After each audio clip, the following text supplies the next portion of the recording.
All right, so I got a really crazy UFO case here from Ohio, Cuyahoga Falls, Ohio. Know the area very well. It's from 1974. This one is pretty close to the the U- crazy UFO wave of 1973, when a bunch of stuff was happening that year. Pretty close. I mean, 1974. So this is really interesting. Let's just get right into it. I wanted to share this story a couple nights ago, but just didn't have time. So, a mass UFO sighting at a drive in theater still amazes, the title says. I'm on medium.com. It's, yeah, a mass UFO sighting at a drive in theater still amazes. You can find it. This is an article by Ryan Sprague from 2021. I wanted to go over it. There is a picture. There's no actual pictures of this thing, this craft, but there's like a drawing of it. And so you can imagine, as you look at this drawing, you can like imagine what it would be like for this craft to come hovering over you really, really low to the ground, honestly. Um, it's this would have been a frightening but awe-inspiring experience. A dramatic UFO sighting still affects the now retired Coast Guard radio man who, as a college student, saw plenty more than what was on the silver screen one night almost 50 years ago. Um, okay. So it was a mild August evening. Let's see. Um, let's see what all I want to read here. Okay. Well, we'll go through the article here. It was a mild August evening when Scott Santa, having just finished his second year, his name is Scott Santa? That's an interesting last name. Um, Having just finished his second year of college, decided to join a friend for a night of movies at the Ascot Auto Theater. A few years later, it would be divided into three screens and become the Ascot Triple Drive-In Theater. But for now, it was one big screen, the focus of attention for all cars and their occupants who had come for the evening's entertainment. America was a country divided at that time. Uh, well, we don't have to read that part. For Scott, home for summer vacation, the drive-in was a perfect escape. The film that night was Creature with a Blue Hand, a forgettable West German horror film that had been made 7 years earlier. At that moment in Cuyahoga Falls, Ohio, people generally did not go to late night drive ins for a cinematic education. As they pulled the car into the back of the parking lot, there wasn't a cloud above them. And as it got darker, the stars could be seen clearly in the night sky. Scott left the car and headed past a small playground littered with children. The children watched as cartoons played from the movie screen. Refreshments were in order, and as Scott headed back with popcorn and drinks in hand, he noticed that the children's collective gaze was no longer fixated on the movie screen, but on something above it. Do you see that? Scott asked his friend. Yeah, what the hell is that? He replied. Um, let's see here. 20 years of his life had been given to the U.S. Coast Guard as a radio man, first class, and cryptographer. 18 of those involved top secret clearance for many projects, some of which still remain classified. Today, Scott Santa is enjoying his retirement after 15 years of employment with the U.S. Postal Service. He was a dedicated individual and a stand up citizen who lived what many would consider an ordinary life. But in 1974, something occurred in his hometown of Cuyahoga Falls, Ohio, that would leave him feeling anything but ordinary.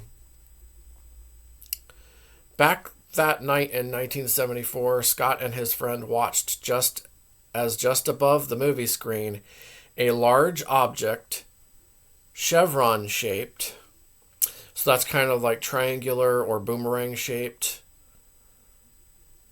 coasted over the screen and began advancing toward the lot. This is what he saw. Jesus. It was incredibly slow. It seemed to float rather than fly. It was black. It had no lights and was silent. It was enormous and blotted out the stars in the sky. From wing to wing, it overlapped the drive-in enclosure. This really reminds me of the black triangle that I saw in the early 90s. Really does.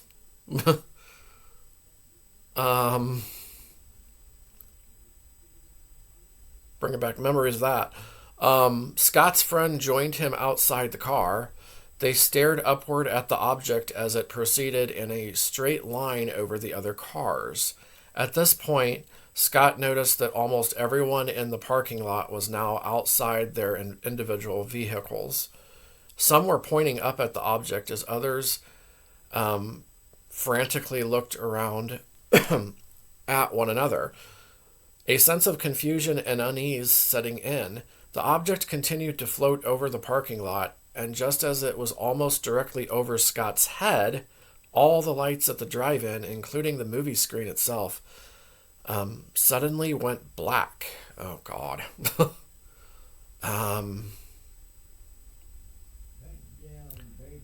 At this time, many of the people in the parking lot returned to their cars, attempting to leave, but their cars wouldn't start. Scott noticed people were becoming very scared, but there wasn't any panic, just the terrified looks on people's faces. The feeling soon became quite mutual for Scott, as the chevron-shaped object was now directly overhead. I could feel that something wasn't quite right. Well, duh. The air was very heavy, and I could see and actually feel that the air around us was shimmering, like you see on top of asphalt or cement on a hot day. The object was much lower now as it floated above the parking lot. If I could have reached down and picked up a larger piece of gravel, I could have thrown it and hit this thing. That's how close it appeared. The object hovered for about 10 minutes or so as the entire parking lot of people stood frozen, staring upward at it. Everyone seemed to be in a funk, Scott recalled. I only took my eyes off of it a couple of times to get a quick look at what other people were doing. The object began to travel from west to east. It headed toward a vast field of undeveloped real estate behind the drive-in. That is when the air around Scott lost its heaviness and things seemed to return to normal. All of the lights flicked back on and the movie started again. Just like that, like a switch had been flipped. Scott continued to watch the object as it floated in a straight line off into the distance before completely disappearing from sight. It was incredible, Scott remarked. So, man, that is, this is one crazy event, isn't it? Let's continue here. Okay. The night's strange events seemed to be over, but Scott soon realized that far weirder things were to come. I got back in my car, almost robotic-like, and completely forgot all about what I had just witnessed. The movie began to play, and Scott and his friends sat silent, watching as if nothing had happened. Apparently, so had everyone else in the parking lot. No one, and I mean nobody, was running around asking questions or doing anything but watching the movie. Scott had to use the restroom at one point and remembered waiting in line, and everyone just stood silent. No one said a word about what just happened. Okay, that's weird. Like, I would be, like, talking my ass off about this thing to everybody. But that's just how I would be. That's just me. That's how I would be. I would be like excited and astonished and scared, all at the same time. Honestly, I would probably leave the theater and try to follow the object. That's what I would do. Yeah, that's what I would do for sure if I could. Scott returned to the car, finished watching the movie, and he and his friend soon left the drive-in. They didn't speak the entire ride home, and Scott dropped him off, heading home, and went to sleep that night, remembering almost nothing of the dramatic event that had occurred. Okay. That's something that you forget about very easily. But it's okay, so he's actually meaning like the rest of the night, like not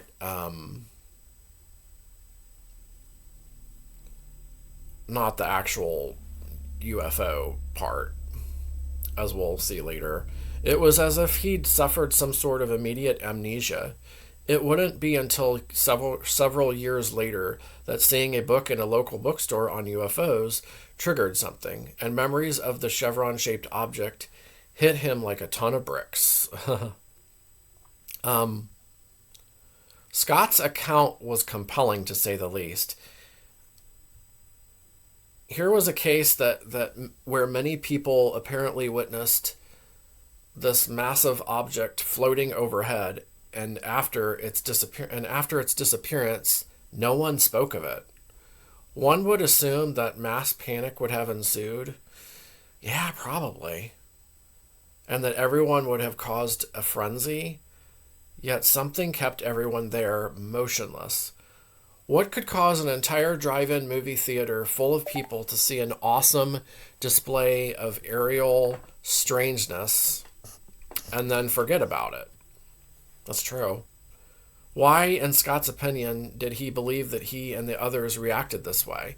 I do not recall this incident with any fear whatsoever. I do have the feeling of something awe-inspiring, but not fear-inducing at all.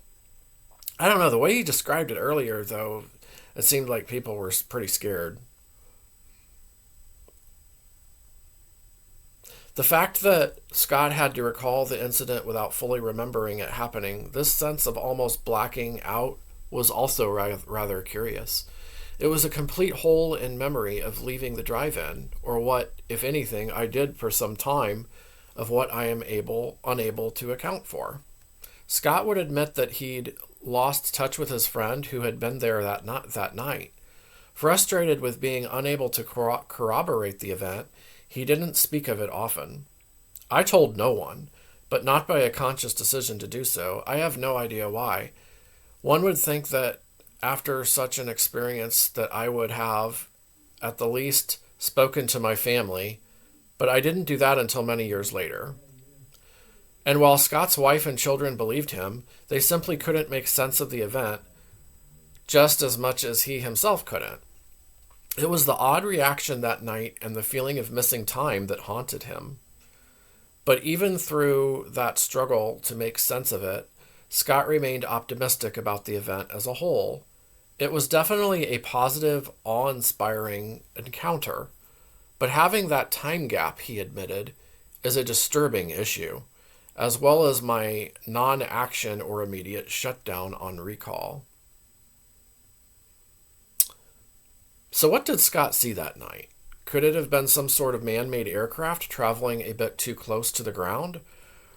Or could it have been something more? Something more.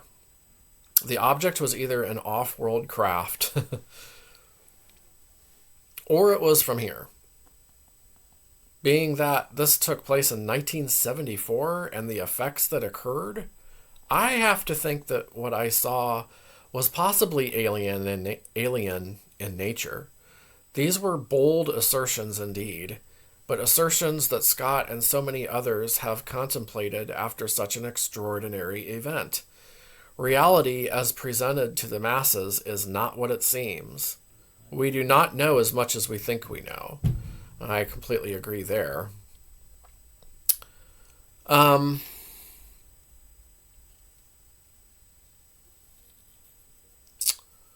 One of the most intriguing things about Scott's sighting was how blatant this craft was in terms of being seen by him and everyone at the drive-in that night.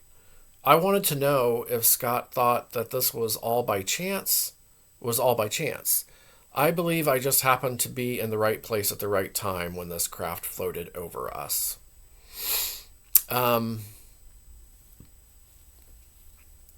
or we possibly could have been a target of opportunity, he said. Um, could that opportunity be, whether man-made or non-human, to observe how witnesses would react to such a dramatic and unseemingly threatening invasion on their night out at the movies? One could only wonder. Um, my goodness.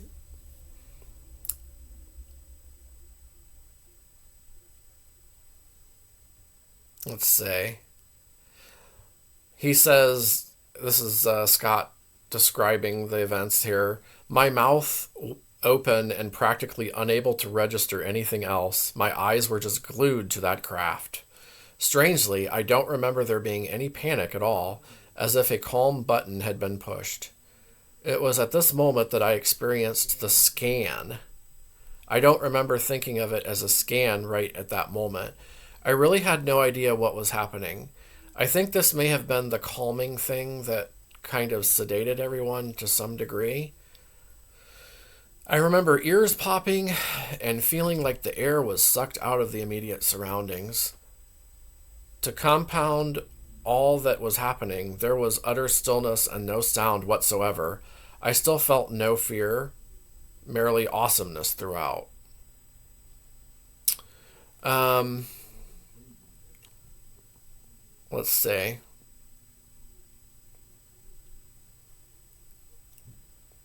I'm not going to read like every single detail here because it's a pretty long article, but anybody else can go read it if they haven't yet.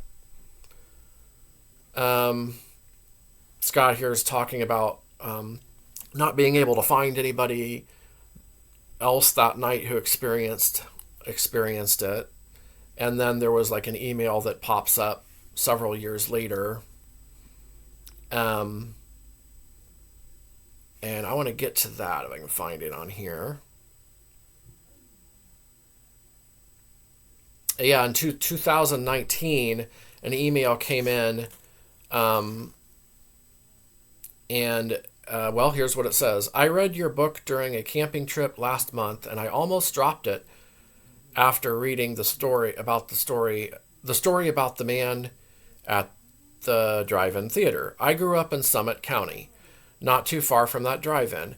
I remember one night in the summer, I was in the backyard smoking a cigarette with my sister, and she noticed something above our house and moving over the backyard.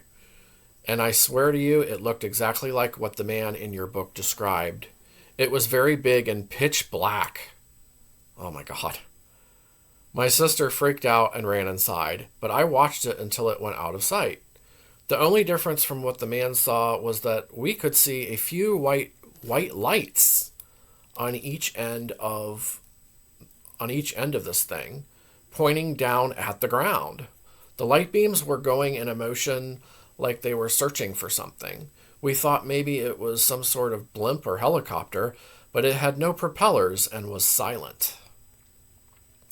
I remember it to this day, But when I talk to my sister, she denies it ever happened. Anyway, I thought I'd share this with you because it was so close to where he saw this and where we saw what we did. I know it was the same year because my sister graduated high school that year. Again, she denies we saw it, or she just doesn't remember it, like the man in the book. Either way, if he wants to talk to me about it, you can give him my email. I just want him to know I think I saw the same thing, I think. Okay. So,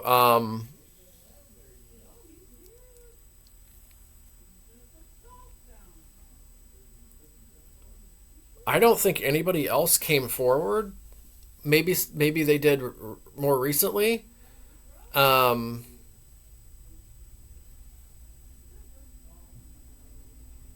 let's see.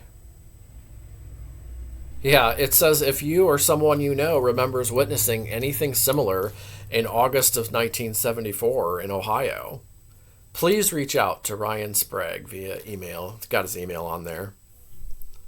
Um,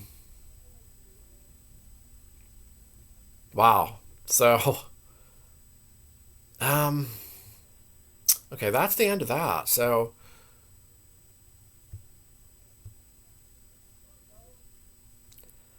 yeah, let me know what you think about this.